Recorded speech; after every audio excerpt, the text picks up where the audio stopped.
এই রকম পায়েস রেসিপি বানানো কতটা সহজ দেখে নিন।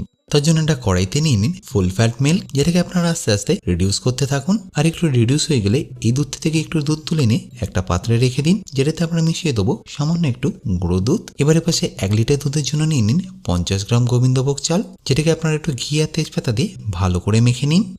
তারপর যখনই দেখবেন দুধটা ঠিক এরকম ঘন হয়ে গেছে, গোবিন্দভোগ চালটাকে এখানে দিয়ে দিন। তারপর ফ্লেমটা লো করে এটাকে ফোটাতে থাকুন। আর এপাশে আমি কাজু আর কিশমিশটাকে ভিজিয়ে রেখেছিলাম 20 থেকে 25 মিনিটের জন্য। এরপর যখনই দেখবেন দুধটা ঠিক এরকম ঘন হয়ে এসেছে, আমাদের যে গুঁড়ো দুধ মেশানো দুধটা ছিল সেটা এখানে দিয়ে দিচ্ছি, আর সাথে কয়েকটা এলাচকে ভেঙে নিয়ে সেটাও দিয়ে দিচ্ছি। এরপর যখনই দেখবেন চালটা প্রায় 80% মতো সেদ্ধ হয়ে এসেছে, তখন এখানে দিয়ে দিন মিশ্রি। আপনারা চাইলে এখানে চিনিও দিয়ে দিতে পারেন, আর এরই সাথে সামান্য একটু নুন দিতে ভুলবেন না। এরপর যখনই দেখবেন চালটা প্রায় 100% সেদ্ধ হয়ে গেছে, তখন এখানে দিয়ে দিন কাজু আর কিশমিশটা ঘিতে ভেজে। ব্যাস, তাহলে রেডি হয়ে গেল আপনাদের পরমান্ন।